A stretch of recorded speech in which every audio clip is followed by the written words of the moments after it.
Have you ever thought of inventing something of your own? Now is the time, and you've come to the right place.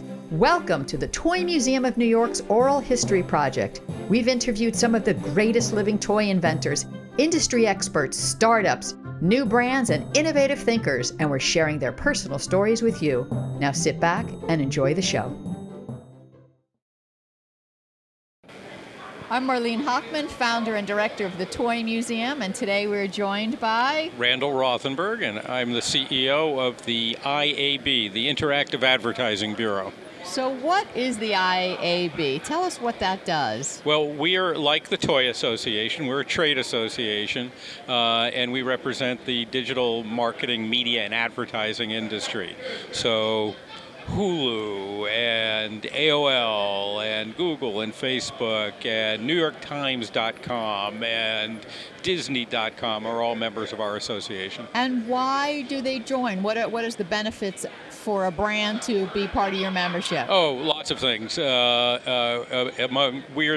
Among many other things, the marketing arm and the consumer research arm of the digital advertising industry. So any brand that's interested in knowing how to use digital channels to improve their marketing would join us.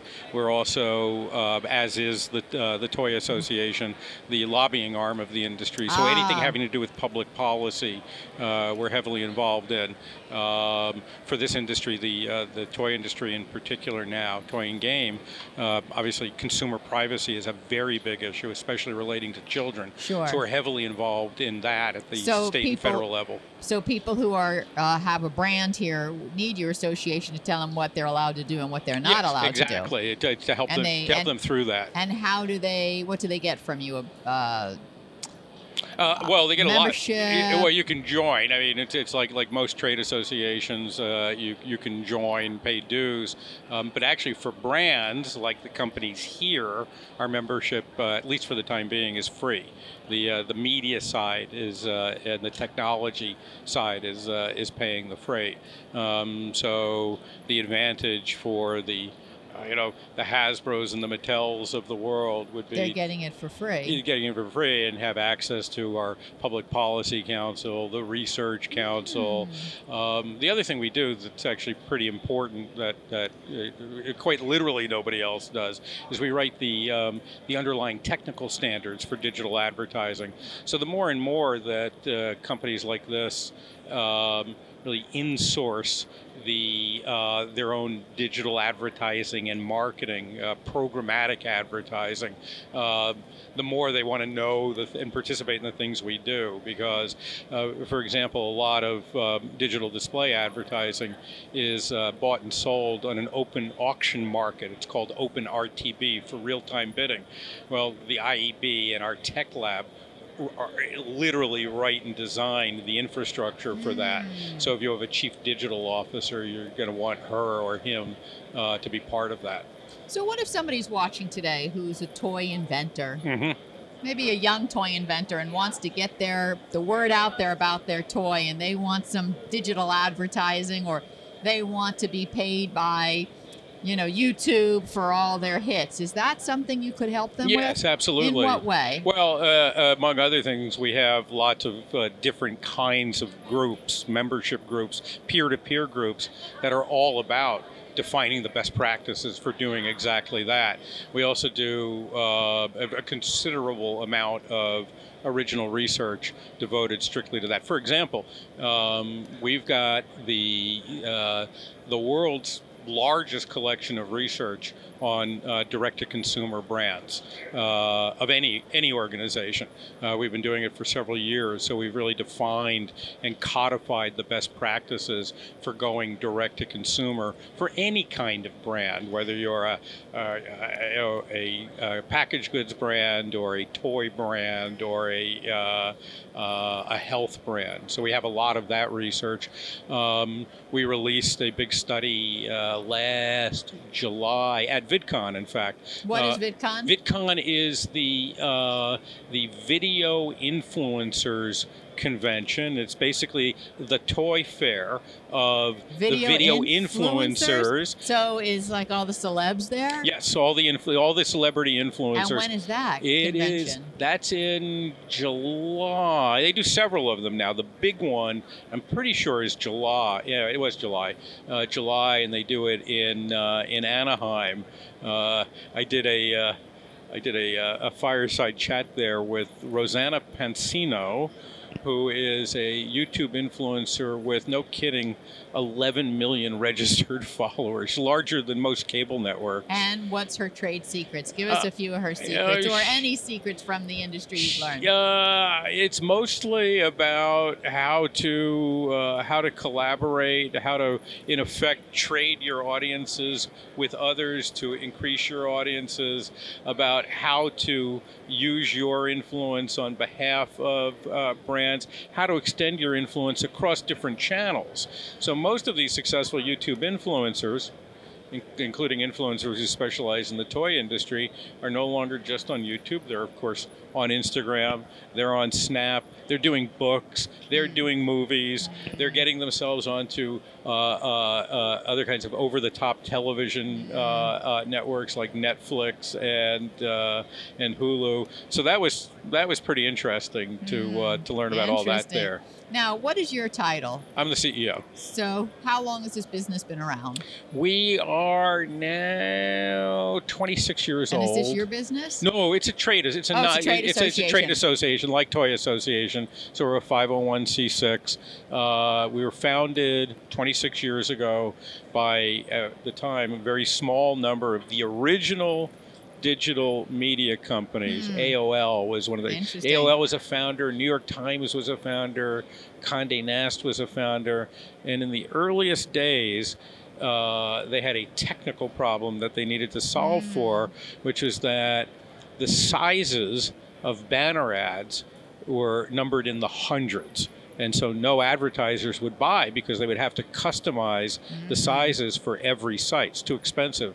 So we got formed to standardize the size of banner ads, and then it grew from there. So we now have about 750 member companies across brands and publishers and advertising and marketing technology. Excellent. You've been in the toy industry, seeing what's happening. How's the industry doing? According to you, you think it's doing great? Is it perfect just the way it is? Would you like to see some changes? What would they be? It's an evergreen industry because as long as there's humanity, there'll be children. As long as there's children, there will be a need. There'll be a need for toys and games. And as long as there are adults who want to recapture their childhood, there will be a need for games for adults as well. So I'd say it's an extraordinarily healthy industry. But I think it's challenged by exactly the same trends that are challenging every other consumer-facing industry on Earth. One is that there is an ongoing decline in the percentage of sales that are taking place in brick-and-mortar stores. Sure. There is a net shift of selling from brick-and-mortar stores into different kinds of online environments. So that's led to the creation of what we, in our research, called direct brands. And you know, and everybody here knows, some of the most popular, Warby Parker in glasses, sure. Casper in mattresses, Away in luggage. One of the biggest segments of that direct-to-consumer, direct brand industry is toys and games. I think it's the third largest. And so I'd say the biggest challenge for everybody here is to learn, not necessarily to replace in fact, not at all to replace brick-and-mortar stores, but to complement their history of working strictly in brick-and-mortar with learning how to use alternative channels. Excellent. So that's the challenge for everybody. And increasingly now there are best practices around how to do that. There are technologies that can assist in that. There's obviously a shift in the entire, not just in the infrastructure of retailing, but then a shift in the infrastructure and best practices in marketing and advertising as well. So that's the challenge. The good news is it's all learnable. Sure. And the better news is you can learn it from the IAB. Great. Question. How does someone get to do what you do? What would be your bits of advice for someone who wants to do something like that and be the person that goes out and scouts the industry? What kind of advice do you have for someone who wants to break into the industry that you're in? I came from an unusual background, which proved to be very good for this. I started out in life and spent, I used to say it was the first quarter of my career, well, first half of my career. It's now the first quarter of my career as a journalist. So I'd say in any kind of professional services industry where you're dealing with multiple clients, you have to be curious. You have to want to understand the world around you. And in the case of marketing, advertising, media, and retailing, it's changing pretty literally every day. Something new is happening. So curiosity is without question the primary quality. And I think, after that, you really have to think, you have to have a passion for wanting to add value to other people's lives, because, we're not for profit. And unlike, say, buying a toy or game, walking into a store, buying a toy or game, or buying a pair of eyeglasses, in those areas, the value is immediately apparent. Oh, I can see again. Oh, I love this plush toy. So we have to prove our value all the time, every day, because what we do is not immediately physically tangible. Sure, I understand it's that. the quality of the research, the quality of the insights that you bring forth. You have to really enjoy bringing lots of people together so they can share insights and best practices. Okay, last thing before we end. 3 things that inspire you to get up in the morning. What habits do you have that get you going, that someone could learn from you? Okay, that's a great question, for which I'm utterly unprepared. What gets me up in the morning? I love, first of all, I have a great team of young people working in the IAB. I am now the old man. And so what inspires me is actually being around people in their 30s, because I just learn from them every day. And it's just great to have that kind of energy and enthusiasm. I also love solving problems. I mean, we're dealing quite a lot now with issues relating to privacy legislation, privacy regulation, and the impact of this of these proposals on the present and future of marketing and advertising, which means the present and future of the economy.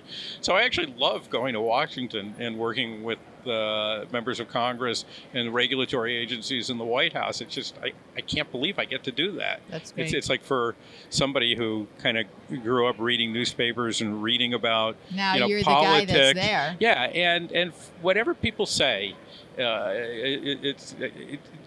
I find that actually inspiring. I got to tell you, 99% of the people I've met who work on Capitol Hill are the hardest working, smartest people I've ever met. I don't care which party they're in. They work their tails off. And so I really enjoy that, because you feel like you're making a difference. And the other thing is, I just love being exposed to all this entrepreneurship.